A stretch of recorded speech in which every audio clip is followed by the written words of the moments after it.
Hey guys, कैसे हैं आप? होप सो आप सब लोग खुश होंगे, हेल्दी होंगे। सबसे पहले तो ये मेरा वीडियो जो है बहुत दिन बाद आ रहा है और इसका एक रीज़न है क्योंकि मेरा पेपर था और मैं पेपर देने थोड़ा बाहर चली गई थी और पेपर में पता ही है पढ़ना पड़ता है, तो थोड़ा सा टाइम मेरे पास नहीं था। इसीलिए ये वीडियो काफ़ी दिन टाइम हो गया, आई थिंक 2 और 3 वीक हो गया उसके, तो अभी तक मैंने कोई वीडियो नहीं बनाया था। आज मैं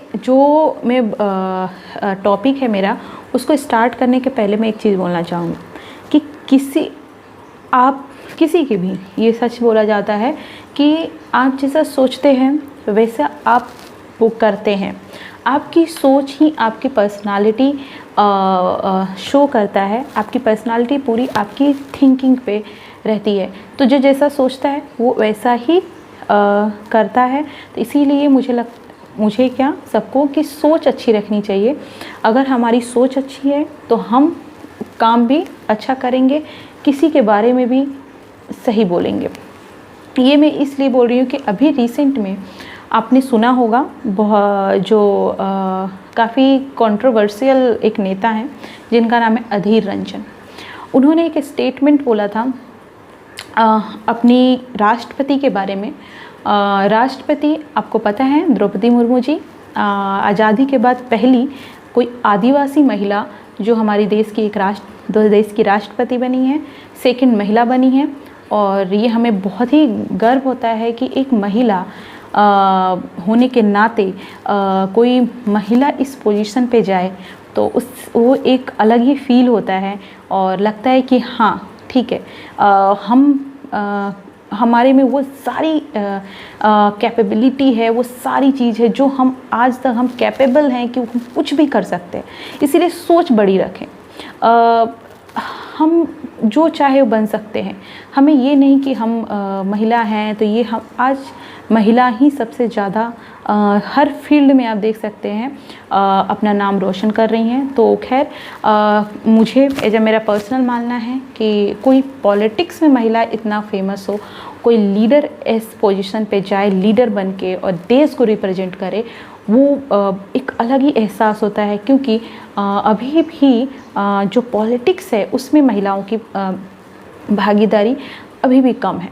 तो ये हम लोगों को गर्व की बात है कि हमारी देश की राष्ट्रपति एक महिला हैं और होप सो ये कंटिन्यू ऐसे ही बना रहे और महिलाएं देश में एक हर फील्ड में परचम लहराएं।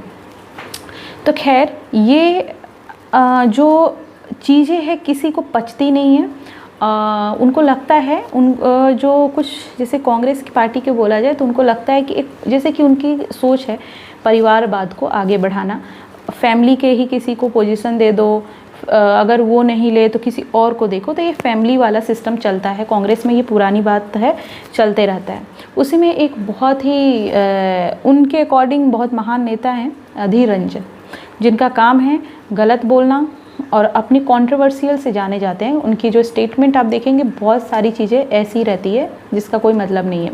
अधीर रंजन 2019 में कांग्रेस ने लोकसभा में अपोजिशन पार्टी जो कांग्रेस है उन्होंने अपना नेता चुना था। वो लोकसभा के अपोजिशन पार्टी को रिप्रेजेंट करते हैं। पहले मल्लिकार्जुन खड़गे थे लेकिन 2019 के बाद इनको बनाया गया है। तो अधीर रंजन है ये 2019 के बाद इनके बहुत सारे स्टेटमेंट ऐसे ही रहे हैं। ये पहला स्टेटमेंट नहीं है जिसमें राष्ट्रपति जी को उन्होंने मीडिया के सामने राष्ट्रपत्नी बोला था। ये सोच दिखाता है कि आप किस लेवल तक आप सोच सकते हैं, आपके लिए महिलाओं की इज्जत कितनी है। आपको यही लगता है कांग्रेस में जो कि होता आया है, महिलाओं को अभी तक जो बहुत सारी नेता हैं महिलाएं जिन्होंने कांग्रेस छोड़ चुकी हैं, महिलाओं को वो पोजीशन नहीं मिली है जिसके लिए वो डिज़र्व करती हैं। तो उनको थोड़ा सा ये बात हजम नहीं होता है। तो उन्होंने मीडिया के सामने राष्ट्रपत्नी करके संबोधित किया था। खैर उन्होंने माफ़ी मांगी और बोला कि स्लिप ऑफ टंग है। मुझे नहीं लगता कि ये उनका स्लिप ऑफ टंग है, ये जबकि ये उनका एक सोच प्रकट करता है कि वो महिलाओं के बारे में क्या सोचते हैं, उनकी कितनी थिंकिंग है। तो इसके अलावा उन्होंने एक बार और स्टेटमेंट दिया था जब 2019 की बात है, जो मोदी जी को बोला था कि ये टूर करते हैं प्लेन में और उसमें स्विमिंग पूल है, वो नहाते और मौज मस्ती करते हुए जाते हैं। ये एक था। उसके अलावा फिर से उन्होंने अपनी देश की फाइनेंस मिनिस्टर निर्मला सीतारमण जी को भी उन्होंने निर्मला सीतारमण बोला था। उन्होंने ये बोला था कि आप निर्मला नहीं हैं, आप निर्मला सीतारमण हैं। ये उनका बताता है कि उनकी सोच महिलाओं के लिए क्या है। तो कांग्रेस को वैसे ही लगता है कि जो ऊपर वाला पोजीशन है, जो डिपार्टमेंट है, वो तो मेन लोगों को दिया जाता है, इन लोगों को कैसे मिल गया। तो निर्मला सीतारमण जी को निर्मला सीतारमण बोले थे और बाद में उन्होंने सफाई दी थी और बहन बोला था कि मुझे माफ़ कर दे। मुझे लगता है ये कंटिन्यू गलतियाँ, स्लिप ऑफ टंग नहीं होता है, वो जानबूझ के गलती की जाती है। उसके अलावा उन्होंने प्रधानमंत्री जब NRC बिल आया था तो उस टाइम पे मोदी जी और अमित शाह को उन्होंने घुसपैठी करके भी बोला था कि ये देश के घुसपैठी हैं और ऐसे बिल लेकर के आ रहे हैं, ये खुद देश के घुसपैठी हैं। तो मुझे लगता है कि प्रधानमंत्री हो, होम मिनिस्टर हो, फाइनेंस मिनिस्टर, कुछ भी, आप उनके कामों को गलत बोले बिल्कुल। अगर वो जो कर रहे हैं आपको अच्छा नहीं, आप अपोजिशन में हैं, अच्छा कहेंगे तो ही अपोजिशन में रहेंगे, नहीं तो आप अपोजिशन, अगर यही हाल रहा तो आप अपोजिशन पार्टी भी मुझे नहीं लगता बने रहेंगे। लेकिन खैर, हर पॉलिटिकल पार्टी को ये सोचना चाहिए कि अगर जो रूलिंग पार्टी है वो कोई ऐसी काम कर रही है तो उसके खिलाफ बिल्कुल बोलना चाहिए, वो आपका हक है। ये डेमोक्रेटिक कंट्री है, इसमें सबको राइट है बोलने का। लेकिन मुझे लगता है किसी पे पर्सनल अटैक करना, प्रधानमंत्री को घुसपैठी बना देना, निर्मला जो फाइनेंस मिनिस्टर को अलग बोलना, राष्ट्रपति को राष्ट्रपत्नी बोलना, मुझे नहीं लगता ये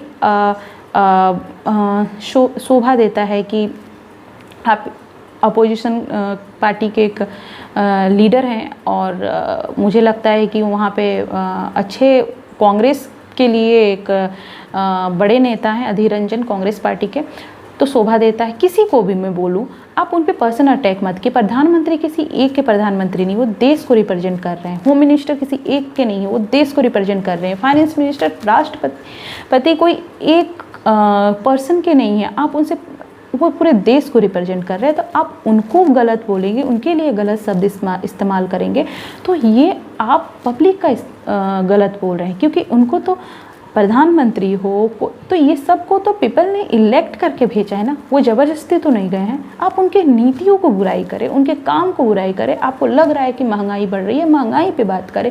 आपको लग रहा है कि ये बिल अच्छा नहीं, आप उस पर बात करें। आप पर्सनल अटैक, किसी को गाली गलौज, किसी के बोलना, किसी को नीचा दिखाना, ये शोभा नहीं देता है। तो प्लीज़ ऐसे नेताओं से कांग्रेस को भी बचना चाहिए। कांग्रेस आज जिस पोजीशन पे है उसका कहीं ना कहीं रीज़न बहुत सारी चीज़ें। एक तो उनकी गलत नीति, उनके बहुत सारी कामों को लेकर के देखा जाए तो बहुत सारी जिन्होंने किया है वो सब से लेकर के उनके गलत कमेंट्स को लेकर के, ये सारी चीज़ों की वजह से आज कांग्रेस का हाल ये है। तो कांग्रेस को अभी भी ध्यान देने की सोचे कि क्या हमारे नेता जो इस तरह लेवल की बातें करते हैं, क्या उनको एक्शन नहीं लेना चाहिए? उनको बिल्कुल लेना चाहिए। उनको देखना चाहिए कि हमारे में कमी कहाँ है, हम किस लोगों को यहाँ तक पोजीशन दे रहे हैं जो उसके काबिल नहीं है। तो ये सारी चीज़ें कांग्रेस को देनी चाहिए। अगर नहीं दे रहे हैं, कंटिन्यू रह रहा है, तो मुझे लगता है कि कांग्रेस का वो समय भी आएगा जो कांग्रेस पूरी तरीके से ख़त्म हो जाएगी। तो मुझे लगता है कि बिल्कुल ध्यान देना चाहिए और जो चीज़ें हैं उस पर फोकस करना चाहिए कांग्रेस को, क्योंकि एक डेमोक्रेटिक कंट्री में अपोजिशन को स्ट्रॉन्ग होना बहुत ज़रूरी है, क्योंकि तभी वो डेमोक्रेटिक कंट्री होती है। नहीं तो आपका ये हाल रहा, अगर आपका यही रवैया रहा, तो मुझे नहीं लगता कि अपोजिशन की कोई बातें कोई सीरियसली सुनेगा या फिर कुछ आपको मेन मुद्दों पे बात करने के बजाय अगर आप उन पे पर्सनल अटैक कर रहे हैं तो फिर आपके पास कोई टॉपिक नहीं है, आप अपोजिशन कैसे कहलाएंगे। अपोजिशन को उतना ही स्ट्रॉन्ग होना चाहिए जितना रूलिंग पार्टी है। तो प्लीज़ सोचें और बस अब नेक्स्ट वीडियो में मिलते हैं एक नए न्यूज़ के साथ, एक नई सोच के साथ। तब तक के लिए गुड नाइट एंड ध्यान रखें अपना, खुश रहें, जितना हो सके खुश रहें, मौज मस्ती करें, जो मन चाहे वो करें, किसी की सुने नहीं, अपने दिल की सुने। Thank you so much.